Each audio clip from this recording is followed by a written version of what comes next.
So welcome back to the channel. It has been a long time since I made a video, but I was getting ready to work on this bike and I am going to change the original or the stock squared tapered crankset with a Hollowtech sealed bearing.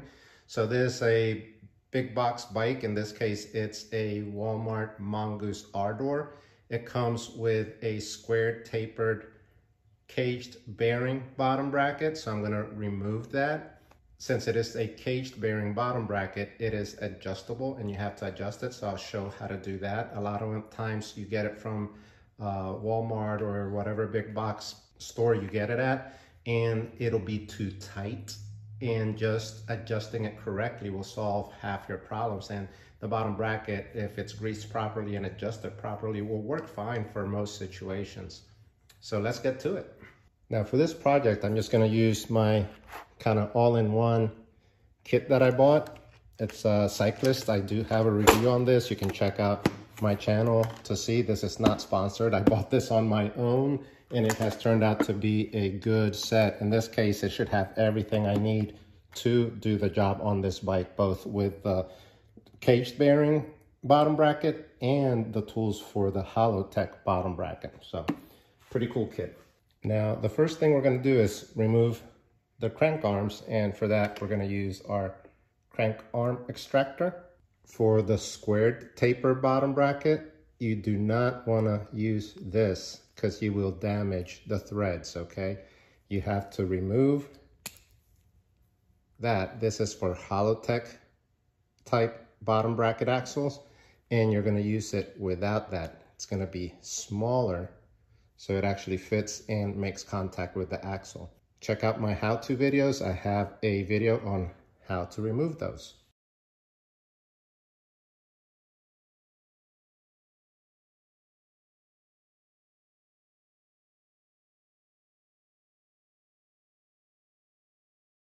So I have the chain off, I have the crank arms off, and now this is the bottom bracket, and it doesn't turn very freely. Now for this end here, you're going to need this tool, and it goes right in there. It also, on the other side, it also uses the same tool. So we're actually going to do, I'm going to turn the frame around so you can see it, but we're going to do this side first because this is the side that has the lock ring and it's adjustable where you would adjust your bearing. So let's turn this frame around and let's do the other side first. So the first thing we're going to have to do is we're going to have to remove this lock ring. In this particular tool set, the lock ring tool is part of the chain whip. So you basically hook this on one of the notches, like so, and then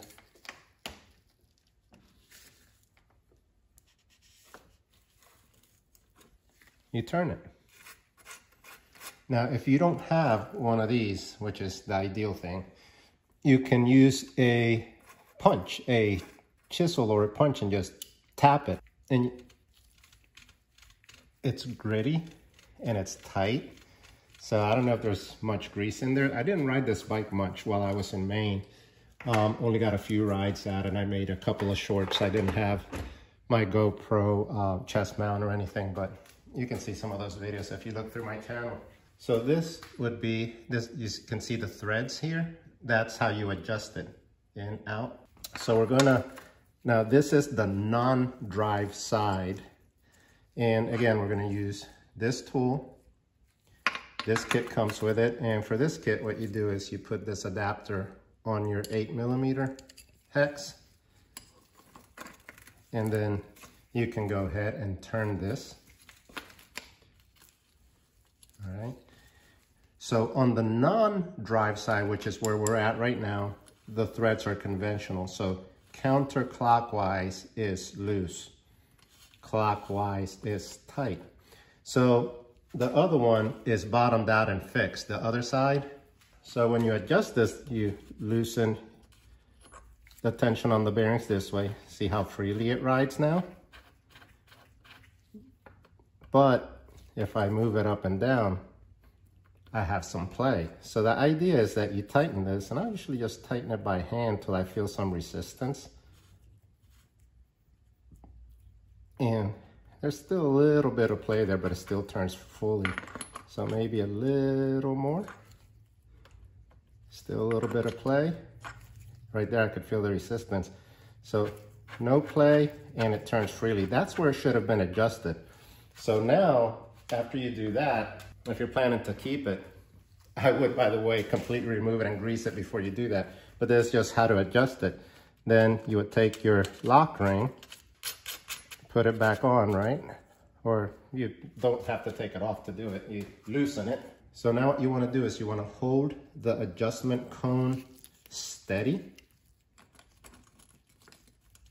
so it doesn't move and it stays where you adjusted it, and tighten the lock ring while making sure your adjustment cone stays still.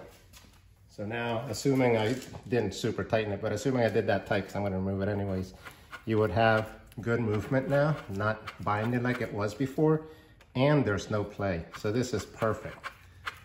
And with that, you're going to do a lot better. So I tightened it enough where I can't take it out by hand.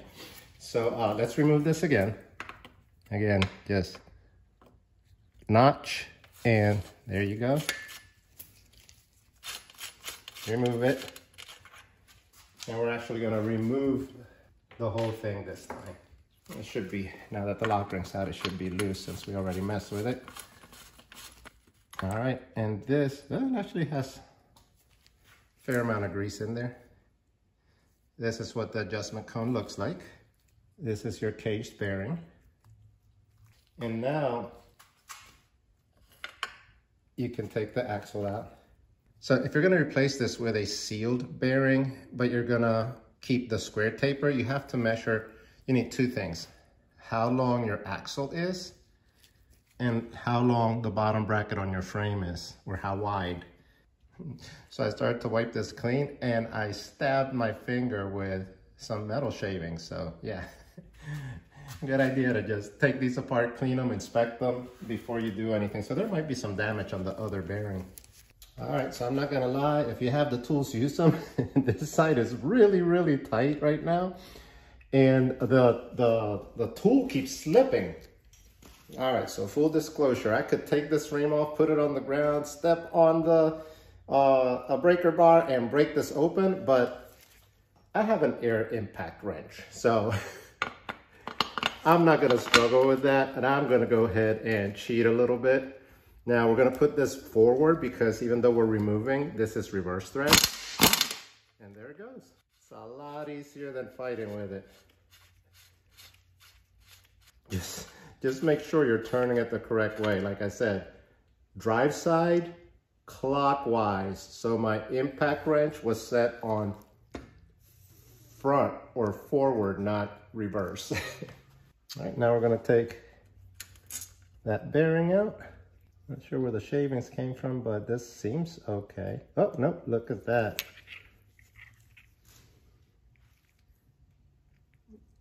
More shavings.